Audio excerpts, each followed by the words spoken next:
Ce matin va être consacré au bilan des 20 ans des accords de paix au Guatemala et une analyse de la conjoncture actuelle dans ce pays.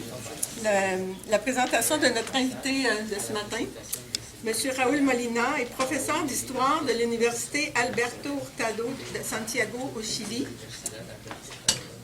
De 1976 à 1980, il fut doyen de la faculté d'ingénierie de l'Université de San Carlos de Guatemala et recteur de la USAC en juillet 1980. De 1981 à ce jour, il est aussi professeur de l'Université de Panama, l'Université catholique de l'Amérique à Washington, de l'Université de New York et de l'Université de Long Island dans l'État de New York. De 1982 à 1998,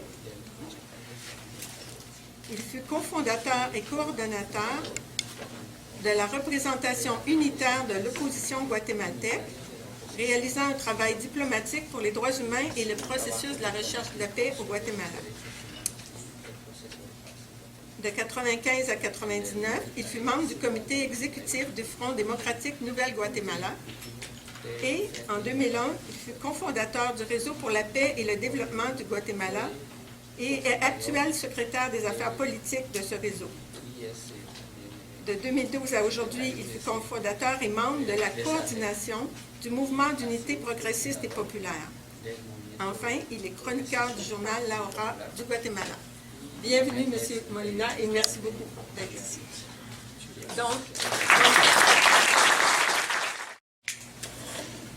Muy buenos días a todas y a todos. Es un gusto muy particular estar en Saint-Jérôme, en este espacio para comentar sobre los 20 años de la firma del Acuerdo de Paz Firme y Duradera en Guatemala y principalmente de los efectos que tenemos hoy, 20 años después, en un país que esperaba gozar de la paz, pero que ustedes saben muy bien que no la hemos alcanzado, sino que estamos cada vez más lejos de esta condición. Quisiera comenzar expresando reconocimiento y agradecimiento a la organización SLAM que ha hecho posible esta actividad. Realmente la solidaridad internacional jugó un papel importantísimo para Guatemala y lamentablemente la hemos ido perdiendo, justamente por la falta de resultados en el proceso de implementación de la paz. Hemos ido teniendo menos apoyo internacional. Eso lo comentaré como uno de los factores justamente para que no se haya cumplido adecuadamente el acuerdo. Entonces es una señal de gran importancia que este grupo grande esté reunido hoy pensando en qué hacer con relación a un pueblo que para ustedes, estoy seguro, está muy cerca de su corazón, Guatemala. Voy a hacer un resumen breve, porque nos podríamos llevar una semana hablando del balance del acuerdo, un resumen breve de las etapas vividas desde el 29 de diciembre de 1996, que es cuando se firmó el acuerdo en la ciudad de Guatemala, y a continuación voy a hacer algunas reflexiones para explicar por qué pasamos de un Estado en conflicto armado interno a la condición de hoy que yo defino, no todos los analistas políticos concuerdan conmigo, pero yo defino como Estado fallido y neocolonial. Somos una neocolonia en este momento y ya explicaré en qué consiste esta situación. Finalmente, en la parte final, o lo dejamos para las preguntas y respuestas, dependerá del tiempo, hablaré de la coyuntura actual, qué está pasando en Guatemala en estos días. Las noticias de prensa llegan y las noticias de prensa tienden a mostrar los aspectos más negativos de una situación difícil como la que tenemos, pero lo que plantearé también son las opciones de solución a esa crisis económica, social, política y moral que padece el país. Y en esa solución de la crisis, y por eso era para mí tan importante estar con ustedes, juega un papel fundamental la solidaridad entre los pueblos. Ya no decimos la solidaridad con Guatemala, que es importante, sino entre los diferentes pueblos, porque cada uno de los pueblos está enfrentando desafíos nuevos a raíz de los cambios en el gobierno mundial, en los cambios en el gobierno vecino y en los cambios que se dan en América Latina y el Caribe igualmente. Entonces, las etapas vividas de 1996 a 2017. Voy a ir muy rápidamente y solamente mencionando los aspectos que me parecen más significativos para entender la evolución de los acontecimientos en Guatemala. El momento de la firma. Yo no sé cuántos canadienses tuvieron la dicha de estar en el Parque Central, lo que ahora se llama Plaza de la Constitución, en Guatemala, esa noche del 29 de diciembre de 1996. Una reunión de gente muy grande, había una expectativa y había cierta satisfacción, gran satisfacción, pero realmente había la duda, desde ese momento, de si esos acuerdos iban o no a funcionar. Esa duda surgía de una situación de firma en la cual se habían producido ciertas condiciones contrarias a la paz que habían separado un poco el acercamiento que había tenido la URNG en ese momento con el gobierno de Guatemala. Entonces, aunque sí estaba la comunidad internacional representada en el evento, en el momento en que firmó cada uno de los comandantes de la URNG, que firmó cada uno de los funcionarios del gobierno del presidente Arzú, y había presencia general, enviados específicos de los países amigos que en ese tiempo habían facilitado la solución del conflicto. Una expectativa que luego de trasladarme, porque tuve la suerte de estar en el Palacio Nacional en el momento de la firma, y trasladarme después, junto con otros guatemaltecos y guatemaltecas que llegábamos del exterior, a compartir con la población en la plaza y escuchar de ellas y ellos las expectativas que tenían, la esperanza que tenían de que Guatemala podía efectivamente caminar a lo largo del sendero de la paz. La esencia de los acuerdos. Si ustedes han tenido la oportunidad de leer, tal vez no todos los acuerdos, pero algunos de los acuerdos, elementos importantes de esos acuerdos, se van a dar cuenta que son excelentes. Es un conjunto de condiciones nuevas que hay que generar en el país sobre la base de cambios fundamentales. Es un marco de acción para un desarrollo positivo del país. Hacemos la aclaración, y la he hecho desde el año 1996 y 97, cuando estuve hablando sobre esa firma, que no son acuerdos perfectos. Después de todo, los acuerdos son producto de una negociación entre dos partes en conflicto, y cada una de las partes defiende lo más que puede los intereses que representan. Lógicamente, el gobierno de Guatemala representaba, como representa hoy, los intereses de los grandes ricos del país, de las compañías extranjeras, de los intereses de Estados Unidos como país, los intereses de los militares, que eran la columna vertebral del Estado guatemalteco, y los intereses de un sistema político que había funcionado justamente de cara a servir a estos factores de poder. Y del otro lado están los intereses, sí, representados por la URNG, de las grandes mayorías del país, y principalmente, por primera vez, la presencia de los pueblos indígenas en el futuro del país. Entonces, eso tuvo que encontrar, producto de las negociaciones mediadas por Naciones Unidas, encontrar una solución de acuerdo, a la cual se sumaron todos los sectores de Guatemala, con una excepción, que hay que mencionarla desde ahora, y es que el CACIF, la coordinadora de cámaras de finanzas, de comercio, de industria, etc., es decir, el bloque representativo de la burguesía guatemalteca, no firmó los acuerdos, ni les dio su aval en ningún momento. Entonces, eso es uno de los elementos que vamos a mencionar que han obstaculizado el cumplimiento de los acuerdos de paz. Sin embargo, como decía, el conjunto de acuerdos de Guatemala fue mejor que el de El Salvador. Y eso que en El Salvador la capacidad militar del FMLN era muchísimo más grande que la capacidad militar de la URNG, que no logró su desarrollo justamente al ser enfrentada la URNG a el genocidio que aplicó el Estado guatemalteco. Entonces, el conjunto de acuerdos excelente, venía la tarea de implementarlos. Naciones Unidas dio su apoyo, se creó o se le dio a la misión de Naciones Unidas para Guatemala, MINUGUA, el encargo de verificar el cumplimiento de esos acuerdos.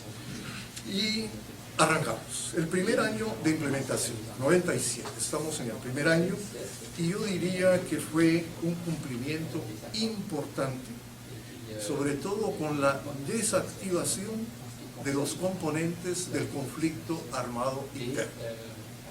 La URNG dejó las armas, las entregó, fue verificado, hasta la última de las armas que tenían. Las tropas de la URNG se desmovilizaron y pasaron a la vida civil, es decir, ese componente del conflicto quedó desactivado. Y en el caso del otro componente del conflicto armado, el Ejército de Guatemala y todas sus fuerzas paramilitares a que la acompañan, estas fueron reducidas. Las fuerzas paramilitares debieron haber sido desmanteladas, lo fueron, y el ejército disminuido en sus efectivos y disminuido en sus recursos financieros. Es decir, restringir el papel del ejército para cumplir uno de los acuerdos, que es el fortalecimiento de la sociedad civil. Hasta ahí estamos, un primer año que se ajusta a esto y que permite tener esperanzas de que el resto del acuerdo se va a cumplir adecuadamente. En el 97 también se establece la Comisión para el Esclarecimiento Histórico, es el nombre que tomó la Comisión de la Verdad de Guatemala, nombre forzado porque el ejército se opuso a que se le llamara, igual que en El Salvador, Comisión de la Verdad, de manera que fue Comisión para el Esclarecimiento Histórico, y no solamente de las violaciones de derechos humanos, sino también de otras violaciones al derecho de guerra y por las dos partes en el conflicto. Esa comisión se le dio el encargo de producir a un año, aunque después se alargó el término, un informe que es extraordinario también y del cual hablaremos a continuación.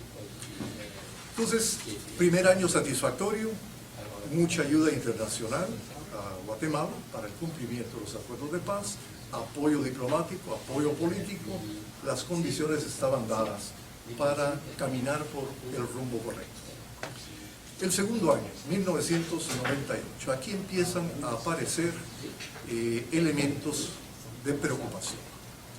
El primero, gravísimo, no nos dimos cuenta de qué tan grave, sino tiempo después, fue que ante la duda de qué tan profundo podía ser el informe de la Comisión de Esclarecimiento Histórico, la Iglesia Católica se adelantó a producir un informe sobre las violaciones de derechos humanos en Guatemala, que le llamaron Nunca Más. Ese informe fue entregado el 24 de marzo de 1998.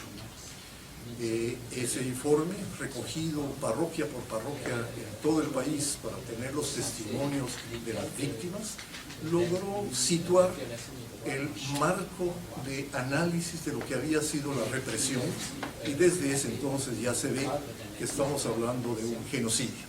Entonces hay un documento extraordinario, lo presenta el obispo Gerardi, y 2 días después, Monseñor Juan José Gerardi es asesinado en Guatemala de una manera brutal. Esa es la respuesta de los poderosos al nunca más. En otras palabras, ¿de qué nunca más están hablando? Ese es un mensaje fuerte para las capas medias, pero muchísimo más fuerte para las comunidades que vivieron la represión directamente. Las comunidades que lograron escapar de las aldeas destruidas, que lograron escapar de esa tierra arrasada y ese genocidio en el altiplano guatemalteco. Ese es entonces uno de los elementos que actúa al incrementar el temor, actúa en desacelerar el cumplimiento de los acuerdos de paz. Bien, por el lado del gobierno llega el momento en que prefiere el presidente Arzú, más que aplicar todos los aspectos económicos del acuerdo correspondiente, prefiere aplicar el proyecto neoliberal. Estamos hablando de las políticas neoliberales para dejar rienda libre, la posibilidad a los empresarios y a las compañías extranjeras de empezar a apropiarse de los diferentes recursos del Estado e invertir bajo condiciones muy favorables para incrementar su beneficio. Entonces, eso se prioriza sobre la responsabilidad del Estado de atender a las grandes necesidades sociales del país o atender la redistribución de la riqueza que no se logra ni siquiera plantear a nivel adecuado. Por el lado de la URNG, toda su atención se concentra en ese periodo en convertirse de un movimiento revolucionario que era, con ramificaciones en todas partes del país y con ramificaciones en el campo internacional, en donde ustedes tuvieron gente de la URNG trabajando con ustedes para mantener los oídos atentos a lo que ocurría en Guatemala. Eso se tiene que convertir en un partido político que ya por el solo hecho de convertirse en partido político deja al margen a mucha gente. La deja al margen a muchos que no quieren ser parte de un partido político. En ese tiempo los partidos políticos no estaban tan desprestigiados como ahora, pero de todas maneras no era un modelo atractivo para gente que había dedicado su vida a la causa revolucionaria. Entonces hay un abandono de un cierto número de militantes y hay una desconexión entre el movimiento social y la URNG. Eso es otro factor que vamos a mencionar más despacio para que los acuerdos también perdieran fuerza política para su implementación. El tercer año de Arzú es el 99 y ahí nos llegan una buena noticia y 2 malas noticias. La buena noticia es se entrega el 25 de febrero de 1999 el informe que se llama Guatemala, Memoria del Silencio, el informe de la Comisión para el Esclarecimiento Histórico. Son 17 volúmenes que produjeron en un periodo de 2 años y hay un documento que es el resumen, uno de los volúmenes es el resumen con conclusiones y recomendaciones. Y yo diría, ese es un documento cuya lectura es obligada para cualquier persona interesada en entender Guatemala. Excelente, de principio a fin, y con una serie de recomendaciones al final que realmente comprometían al Estado y a la sociedad a seguir buscando la verdad, a abrir todos los sitios y mecanismos de memoria histórica y a hacer compensación a las víctimas del conflicto. Eso está planteado claramente en el documento. Y yo diría, de la falla de cumplimiento, de las más graves que hay, es que esas recomendaciones fueron engavetadas por el gobierno de Guatemala y no se han cumplido más que a cuentagotas en algunos casos. Es una deuda pendiente con principalmente las víctimas del conflicto armado. Entonces, el informe es excelente, se pronuncia desde esa fecha abiertamente lo que el gobierno de Guatemala todavía niega hoy, y es que hubo genocidio en Guatemala.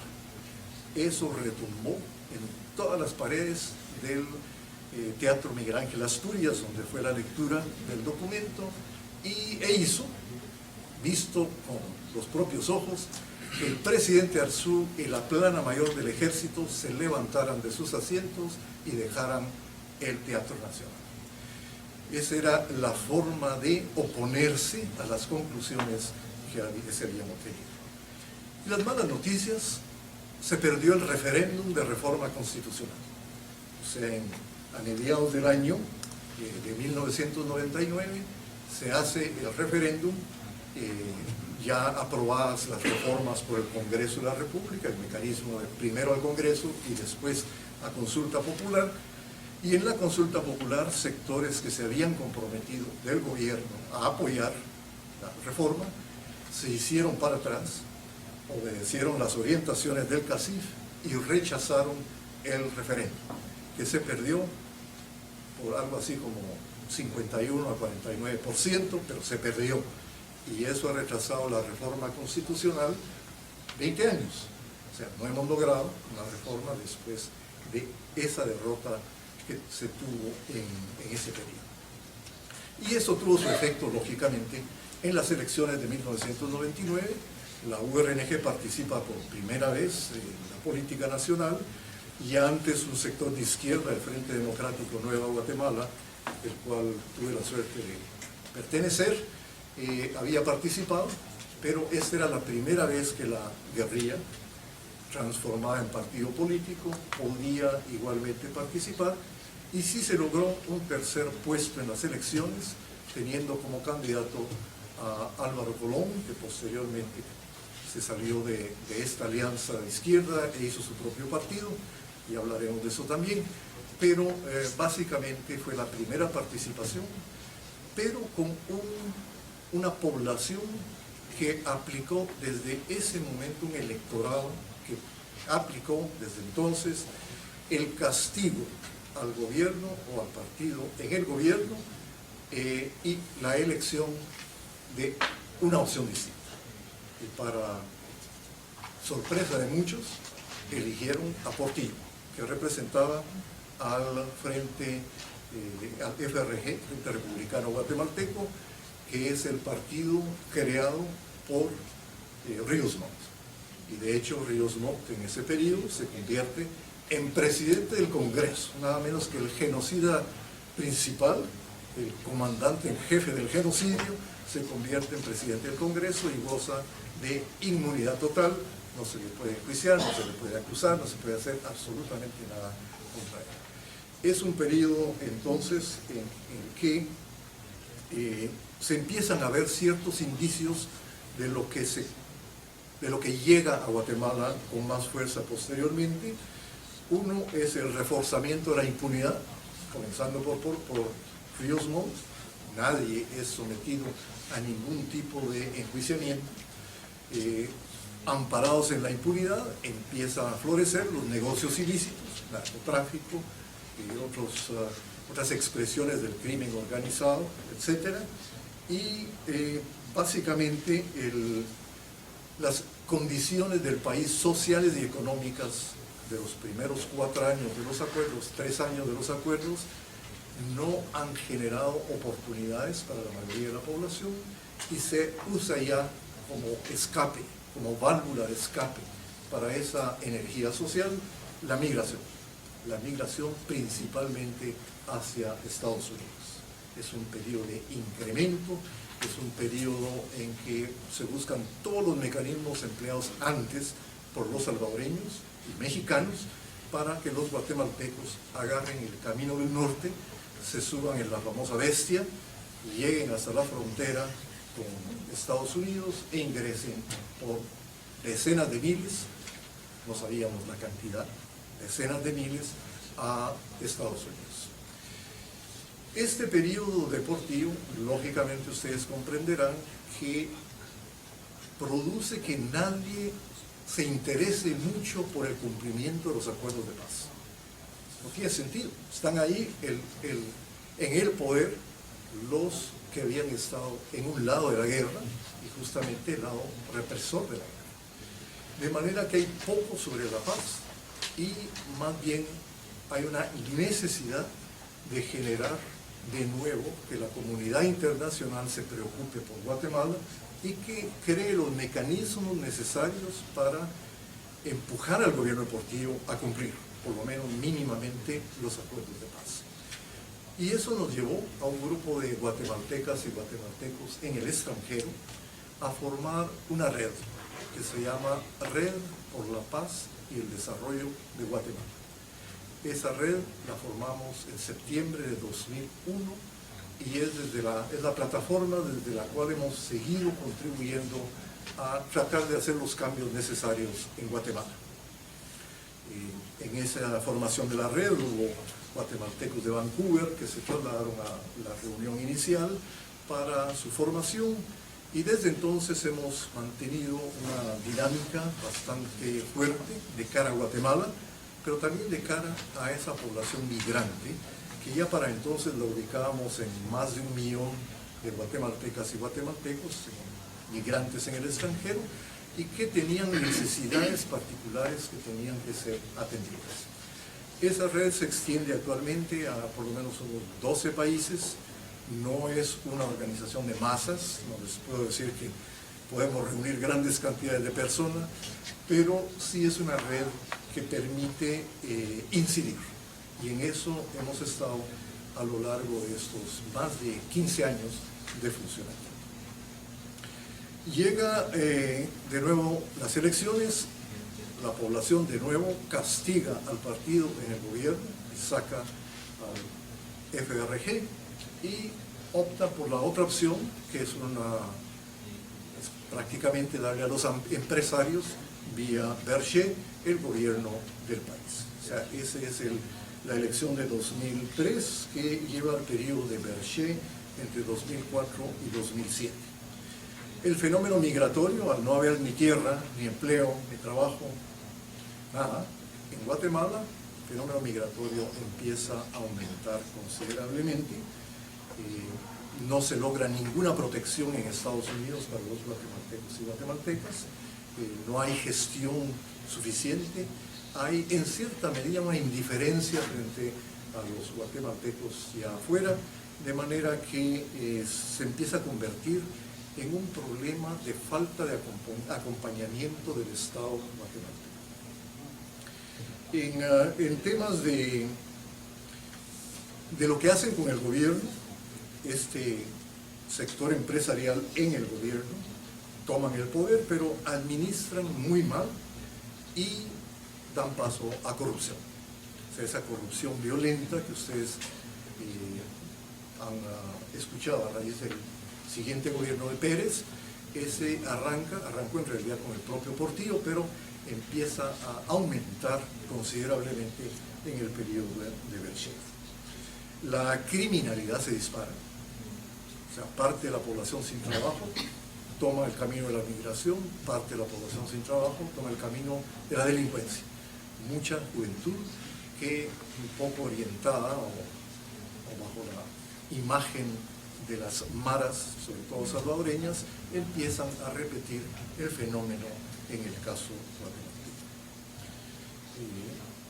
En las elecciones, justamente las elecciones de 2007, el tema que más preocupa a toda la población es la violencia. Cómo detener la violencia que se ha adueñado de las calles de sobre todo en los centros urbanos y sobre todo en la ciudad capital, pero que está en toda la población, en todo el país. Y hay dos opciones que se le presentan a la población a la hora de la elección. Colón, que ahora tiene su propio partido, se había retirado del URNG, ahora tiene su propio partido, la UNE, plantea combatir la violencia con inteligencia. Hasta esa rima le sirvió en su campaña, combatir la violencia con la inteligencia. Y por el otro lado aparece la figura que venía en formación desde poco después de la firma de los acuerdos de paz, de Otto Pérez. Otto Pérez, que lo que dice hay que combatir la violencia con la mano dura. Entonces, ante esas dos opciones, la población bastante inteligentemente opta por la opción de Colón, que no es un gobierno de izquierda, como se ha querido perfilar. El periodo de Colón, que va del 2008 al 2011, no es de izquierda, aunque quiso vender esa imagen frente a otros países de América Latina y en general. Lo que sí hace es un populismo, busca dar respuesta a necesidades sociales evidentes, combatir el hambre, combatir la falta de recursos de la gente. Fueron programas que empezaron a ser manejados particularmente por la esposa del presidente, Sandra Torres, y en parte, y eso era tan visible que nadie lo discute, para promover la candidatura presidencial de Sandra Torres en la próxima contienda electoral, o sea, para presidente de Guatemala en el siguiente periodo, sin querer aceptar que la Constitución prohibía expresamente esa candidatura. O sea, al final, cuando llegan las elecciones, Sandra Torres no puede participar porque hay un dictamen de la Corte de Constitucionalidad de que no puede la cónyuge, aunque se haya divorciado poco tiempo antes, no puede ser candidata a la presidencia. Pero en eso se invierte la energía, gran parte de la energía del periodo de Colón. Hay algunas medidas que sí hay que reconocer que se toman. Estos programas de atención al hambre y a la miseria fueron importantes. Medidas en términos de memoria histórica y verdad también. Medidas de resarcimiento vía las viudas de Guatemala y otros grupos también se hicieron.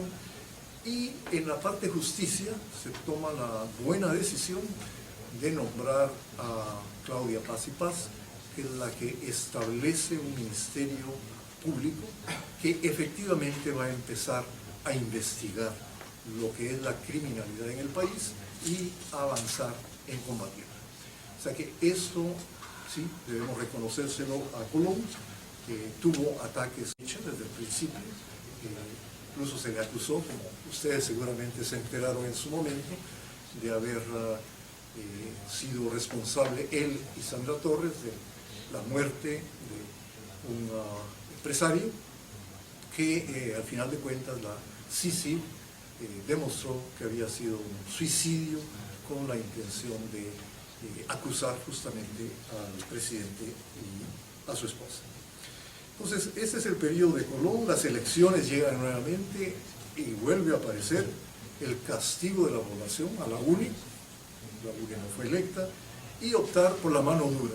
Si la inteligencia no había podido con la inseguridad, iban a tratar con la mano dura que ofrecía Otto Pérez. De manera que a estas alturas vale la pena mencionar que la izquierda que debió haberse ido fortaleciendo, sobre todo al verse las condiciones sociales y económicas cada vez más difíciles, la opción hubiese sido buscar la alternativa izquierda, pero a esta le ha ocurrido lo que le ha ocurrido en muchos otros lugares en el mundo, pero más que todo en Guatemala, y es su fraccionamiento progresivo.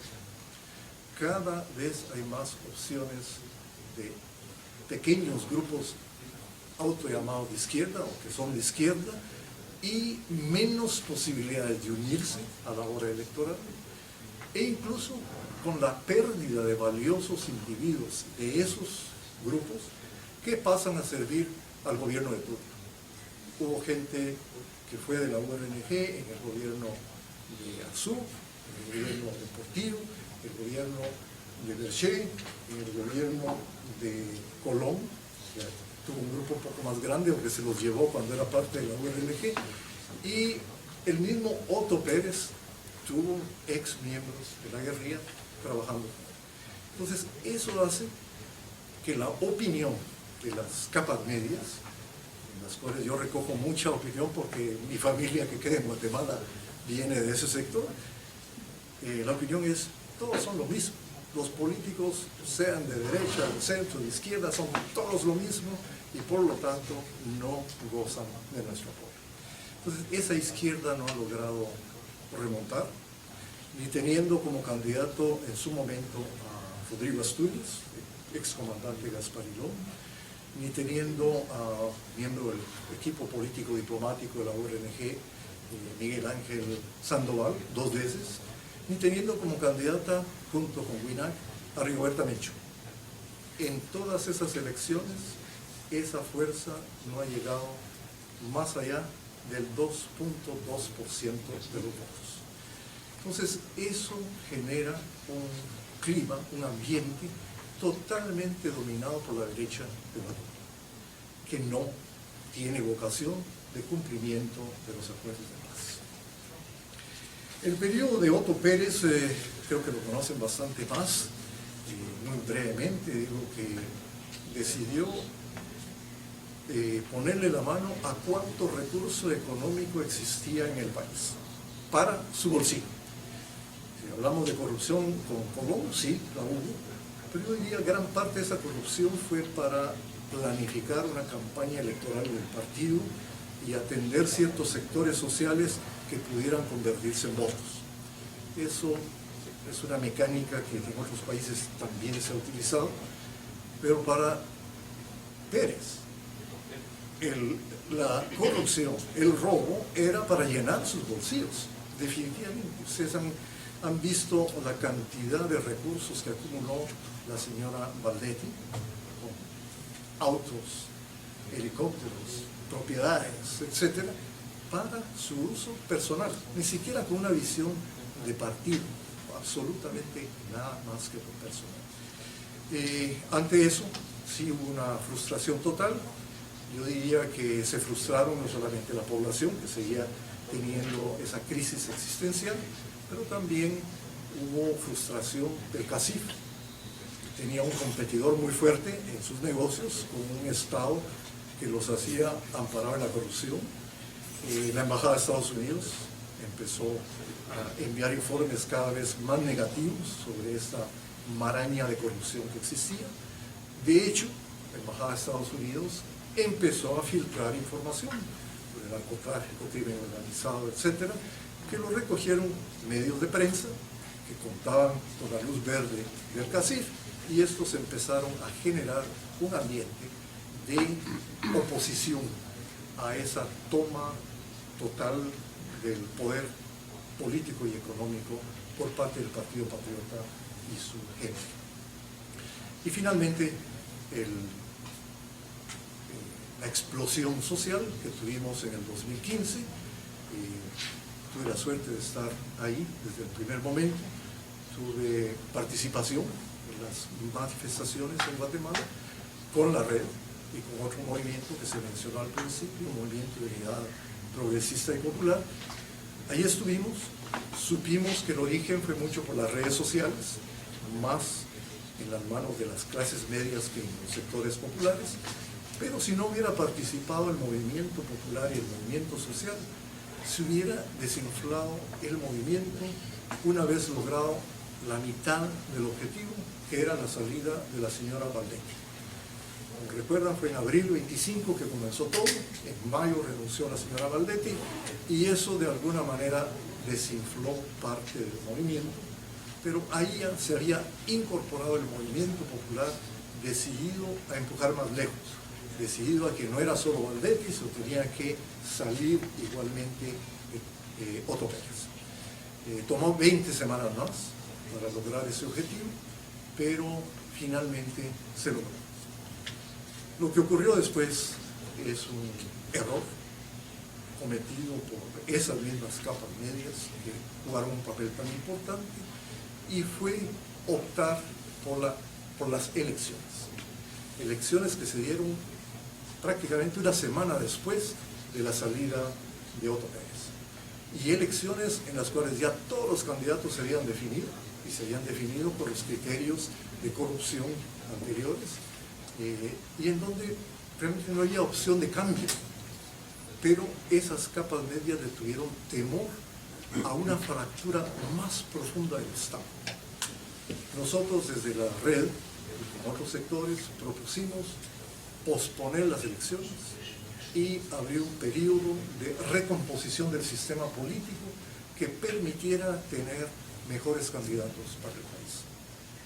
Lo peleamos, incluso nos lanzamos a convencer a los partidos políticos de izquierda, o los que iban a participar en las elecciones, de que renunciaran a la reelección. Les dijimos claramente, si ustedes participan, van a convalidar el sistema, y de todas maneras, si sacan 2-3% de los votos, va a ser con suerte. No participen, renuncien, y entonces pierde legitimidad el proceso, y es posible plantear una nueva elección a cierto plazo. Lamento decirles que ninguno de los partidos de izquierda respondió a ese planteamiento. Y se fueron a la elección, y tal como dijimos, ninguno obtuvo ni el 2% de los votos. Entonces, la orientación, la gente se dispersó, finalmente votaron por Jimmy Morales, el presidente actual, o al menos así dicen.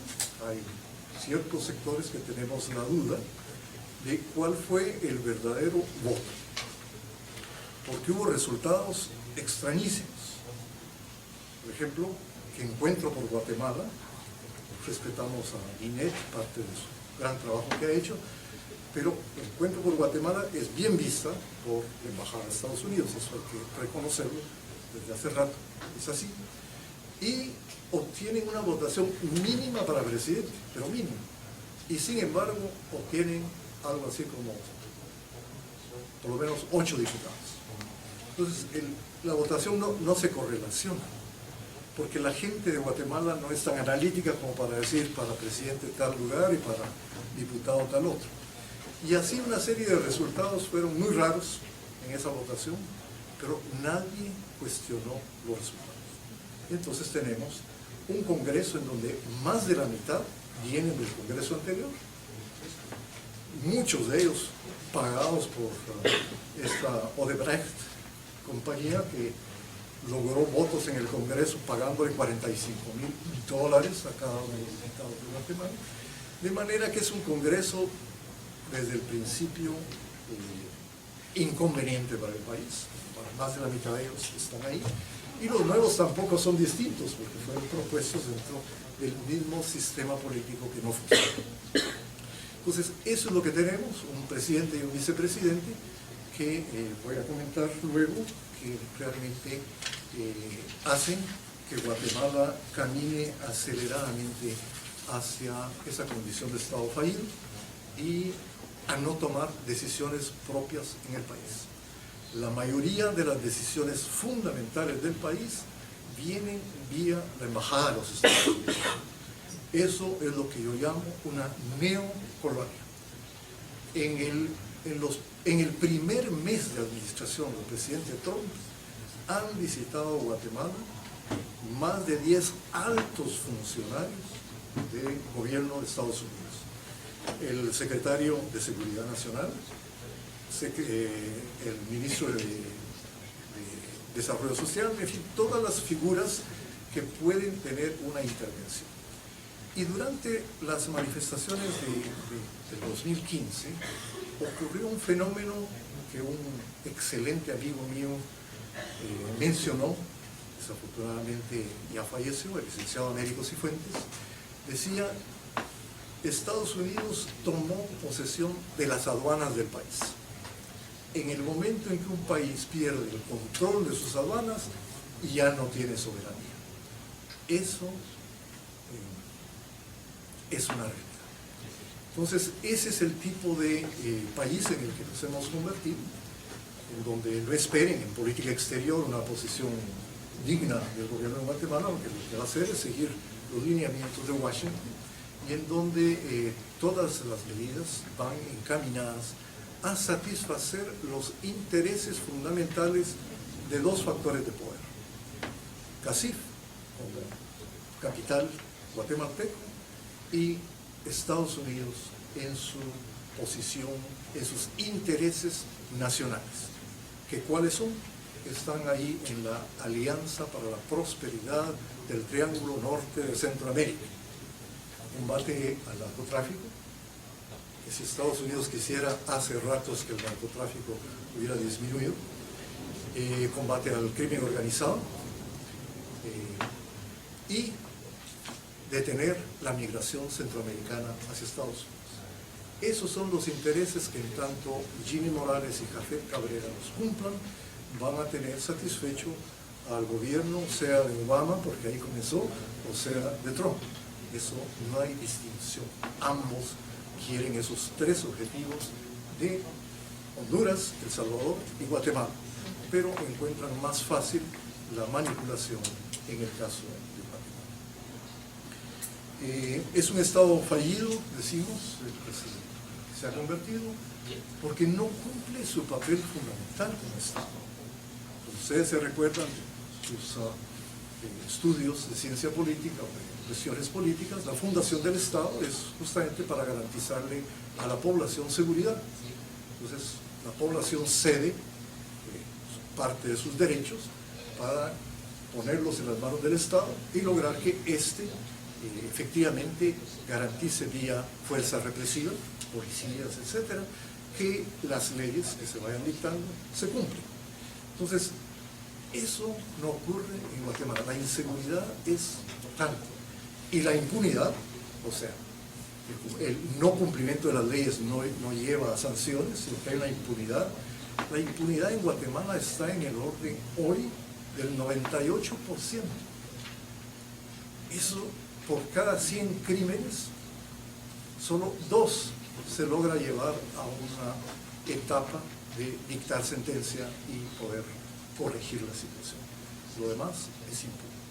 Entonces, un Estado que permite eso, un Estado que no puede dar educación, un Estado que tiene desabastecido el sistema hospitalario, el sistema de salud, un Estado que permite que 41 jovencitas sean encerradas en una habitación, se le pone fuego y mueren. Un Estado que no hace nada frente a un individuo que lanza su vehículo contra una manifestación de jóvenes estudiantiles. Un Estado en donde ocurre eso es fallido. Y es neocolonia, por lo que ya dijimos anteriormente, y lo cual lo reitera Estados Unidos. El primer año de Jimmy Morales hizo 5 viajes a Washington a hablar con Biden con relación a la Alianza para la Prosperidad. Entonces, un poco para ir a dar cuentas de lo que se estaba o no se estaba haciendo. Entonces, hagamos un pequeño balance. Solamente una pregunta: ¿con cuánto tiempo cuento todavía de exposición? ¿Cuánto tiempo más? Son las 11. ¿15 minutos? Bueno, perdone, hay tanto que decirles que necesito los controles, ¿verdad? En balance de 20 años, brevemente, fue una gran oportunidad que se perdió.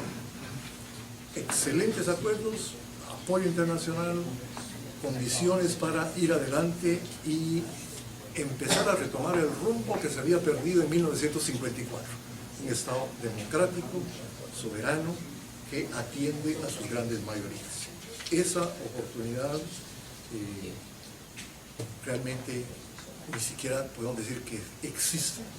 Lo que existe es un marco que, si lográramos cambiar las condiciones políticas, a lo mejor nos darían un camino para hacer lo que no se hizo en 1997, 98, 99, 2000. Es lamentable, pero esa es la condición. La agenda de los acuerdos, en síntesis, podría decirse que era socialdemócrata.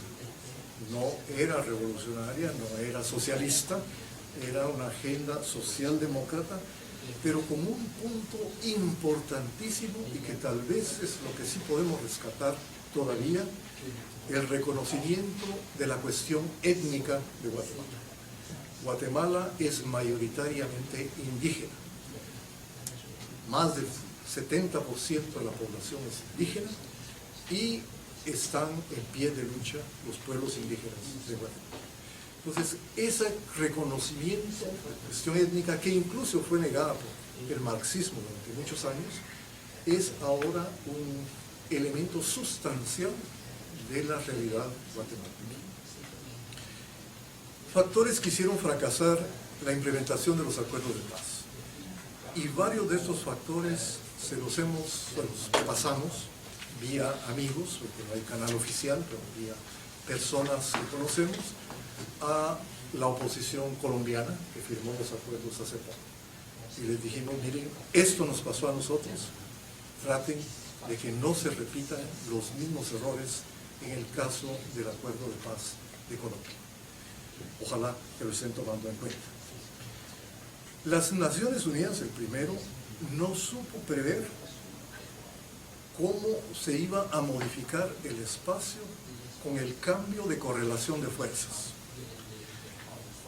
La correlación de fuerzas es una cuando se tiene un grupo en armas y es una totalmente distinta cuando ese grupo entrega las armas, porque el poder coercitivo, armado, lo mantiene el Estado y el otro lado acepta el desarme y la desmovilización. Entonces, eso hace que el peso en las decisiones pase a ser mayoritariamente a favor del Estado. Si Naciones Unidas no encuentra un mecanismo que compense ese desequilibrio, estamos perdidos.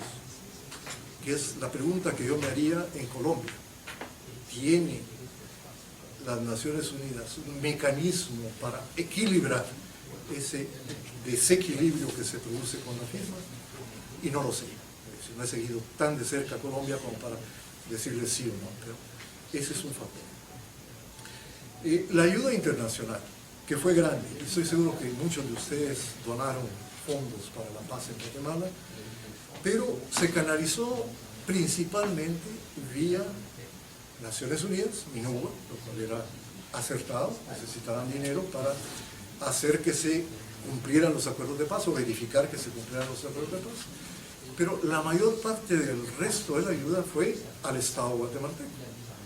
La oposición guatemalteca, la URNG y el movimiento social que habían contribuido a que el proceso llegara a la firma de la paz, recibieron una mínima parte de la ayuda internacional. No les digo que no recibieron, sí hubo, pero mínima, comparado con todos los recursos que fueron al gobierno y en parte a Naciones Unidas. Ni siquiera la URNG pudo obtener los recursos necesarios para darle una vida digna a sus militantes. O sea, de los 2.000 desmovilizados que regresan al país, llegan sin nada. Unos pocos consiguieron algo de tierra en algunos lugares, otros alguna ayuda monetaria puntual, pero no una manera de sostenerse y empezar a crear una opción política distinta. Eso ni pensarlo. Nadie lo pensó, nadie lo hizo, y es una de las críticas de la propia militancia de la URNG a sus dirigentes. ¿Por qué no se prohibió esto? El movimiento revolucionario se fragmentó y dispersó como producto, como decía antes, de que se convirtiera en partido político. Hay muchos que ya no siguen decir la opción política no era lo que andaban buscando. Se perdió la vinculación, eso es fundamental, movimiento social URNG, que había sido tan importante para mantener la resistencia del pueblo de Guatemala. El movimiento social tomó su camino, trató de acceder a los pocos recursos que la comunidad internacional proveía, en competencia con la URLG. Y luego, ¿a quién le corresponde conducir a la izquierda guatemalteca? Bueno, el movimiento social dice, los guerrilleros eran buenos para la guerra, pero no son buenos para la política. Los que sabemos de política, porque nos hemos movido en esta Guatemala difícil, somos los que estamos en el movimiento social. Por lo tanto, debemos pasar a ser los que de alguna manera lideremos el proceso de desarrollo del movimiento de izquierda. Y también se abandonaron las estructuras internacionales de trabajo, se quedaron colgando prácticamente. Algunos de los que hicieron ese trabajo regresaron a Guatemala a trabajar allá, y otros simplemente se insertaron en la sociedad en la que estaban, buscaron fuentes de trabajo y perdieron su vinculación con el proceso interno, que además no les atraía hacerlo mediante partido político. Creo que de las pocas excepciones de solidaridad internacional que se mantiene, sería un poco la de Canadá, que es importante, a través de proyectos nuevos, Australia, que también ha mantenido una cierta vinculación, y un poco menor en algunos países europeos. Pero esa solidaridad internacional que nos llevó a la firma, esa ya no está. El gobierno de Arzú impulsó las políticas neoliberales y no propició el Estado fuerte que se necesitaba para hacer cumplir el acuerdo de aspectos socioeconómicos. Es decir, para el cumplimiento fiel de los acuerdos de paz se necesitaba que el Estado guatemalteco se hiciera fuerte. Más recursos, presencia en todo el país, porque durante el conflicto el único que tenía presencia en todo el país era el ejército. El resto de la sociedad, el resto del Estado no llegaba ni con justicia, ni con educación, ni con salud, ni nada al resto del país. Se necesitaba un Estado fuerte, pero eso está en contraposición al Estado que pide el neoliberalismo, que es un Estado reducido al mínimo, que sea casi incapaz de hacer las cosas y que sobre todo no le pueda poner impuestos a los ricos. Entonces eso es lo que se instaló en lugar del Estado que necesitábamos en ese periodo. Otro aspecto que es muy importante y que ojalá ustedes lo puedan comprender bien, es que se ha perdido la batalla ideológica. En Guatemala nadie, con algunas excepciones, quienes estoy yo, se pronuncia por ser de izquierda. La palabra izquierda está prohibida. No digamos palabras más a la izquierda, como socialista, comunista, imposible. Eso en Guatemala lo ven como, para comenzar, como un dinosaurio, pero además como que no tiene nada que ver con la realidad de Guatemala. En un país de pobres, con un 65% de pobreza en el país. Entonces, lo que ha ido permeando es esa ideología de la derecha, pero transmitida a través de las capas medias, que hace difícil la organización social. Incluso que se criticó los programas sociales de Colombia. ¿Por qué se le va a dar alimento a la población? Que trabaje, claro, que trabaje, pero no se le va a dar fuentes de trabajo. Entonces se le pide algo que no puede hacer. Entonces ideológicamente estamos en pañales, diríamos, en cuanto a una corriente de cambio profunda y sustancial en el país. En el informe de la CEH, por cierto, se mencionaron responsabilidades, sobre todo en violaciones de derechos humanos, del ejército principalmente. Aparece nítidamente las fuerzas del Estado con 97% de responsabilidad, pero se le asigna también a la URLG y se le señalan algunos actos de masacre que fueron cometidos. Entonces la propaganda ideológica ha sido, son iguales, no importa cuánto hicieron uno y el otro, sino que hicieron masacres, cometieron violaciones de derechos humanos, etc. Y han ido satanizando a los dos lados, con lo cual los que salen como los buenos de la película serían los ricos, el cacife, que no se le acusa de uno o de otro tema. Entonces, ese elemento es importante para entender la Guatemala terrible de hoy. Hay que señalar que el temor no ha desaparecido en la población. El temor por violaciones de derechos humanos y del Estado es difícil que se pierda, sobre todo cuando cada cierto tiempo hay reiteración de los hechos. Ustedes se recuerdan cuando el gobierno de Otto Pérez, que se produce una matanza de pobladores en Sololá, la carretera interamericana. Ese solo hecho genera ondas de preocupación en todas las comunidades. Ya había ocurrido antes, cuando Rigoberta Menchú propició el retorno de refugiados guatemaltecos a zonas lejanas de la capital. Hubo una masacre de parte de esa población hecha por el ejército. Eso influye de inmediato en la comunicación inmediata para recordar que mientras los poderosos sigan impunes y con poder, pues no van a cambiar sustancialmente las condiciones. Eso quita muchísima energía social. Y por eso es que la manifestación del 2015 fue tan eficaz, porque fue iniciada por sectores que no vivieron la represión. Las capas medias de Guatemala no se enfrentaron a los caibiles, a las fuerzas, a las PAC, etc. Vivieron en una Guatemala desequilibrada, pero no sufrieron la represión directa. Es distinto a pedirle a campesinos que han visto comunidad tras comunidad exterminada, que sean los que se pongan a la calle. Y de todas maneras lo hacen. Ustedes saben que el movimiento indígena, sobre todo, mantiene sus luchas por la tierra, por los territorios y por los recursos, enfrentándose a lo que sea. Voy a terminar acá, no voy a poder cubrir todo, pero lo podemos hacer en la parte de preguntas después. Voy a terminar con qué se rescata del acuerdo de paz firme y duradera. Y yo diría, el más importante de los resultados positivos fue la eliminación del terrorismo de Estado y las violaciones de derechos humanos como política del Estado.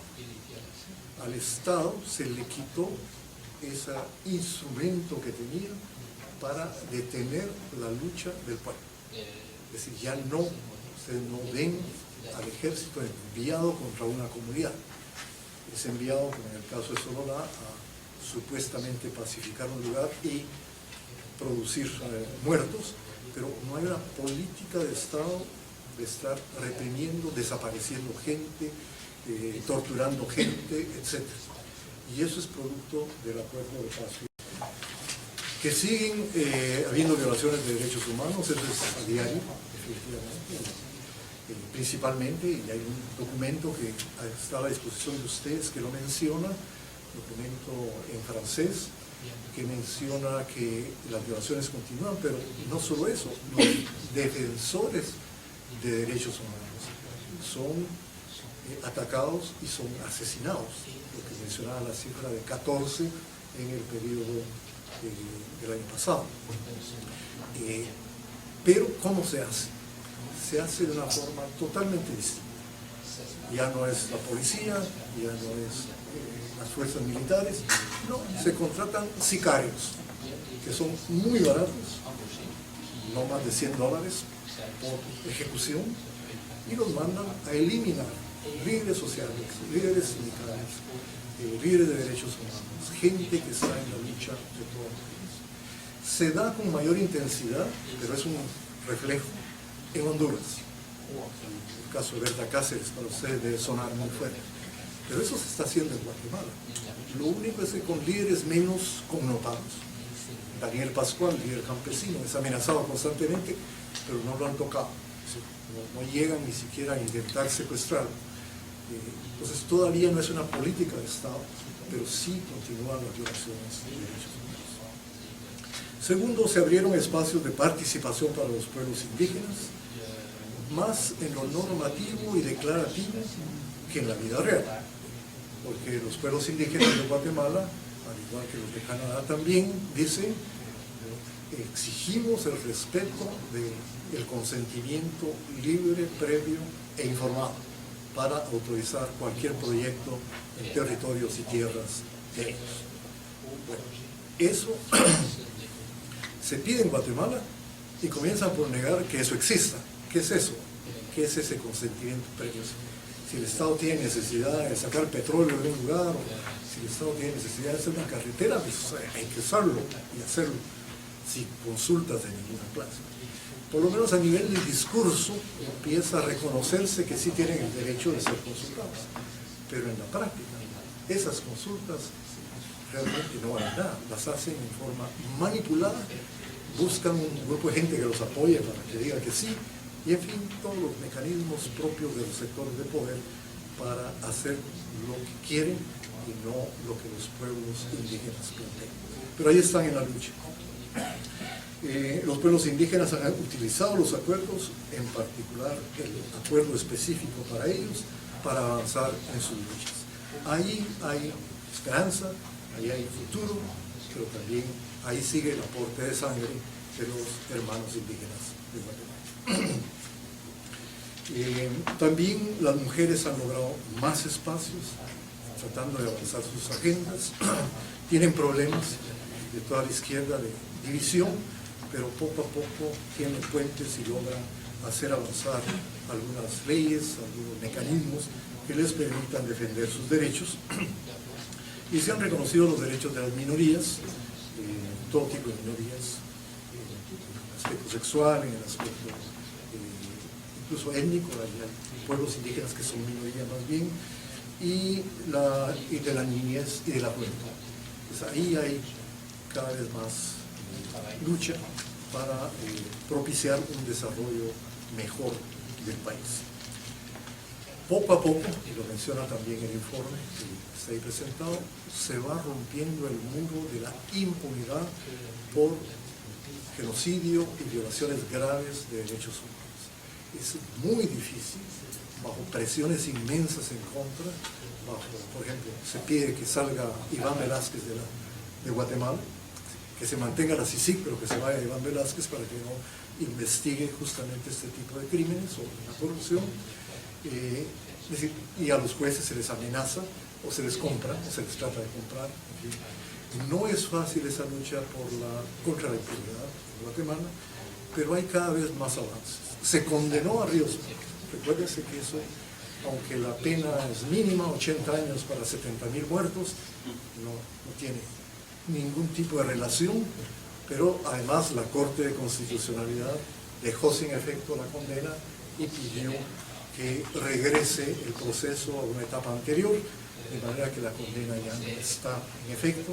Hay que volver a seguir el proceso hasta que se le condene, y todos ellos esperan que antes Ríos Montt rinda cuentas en otro lugar.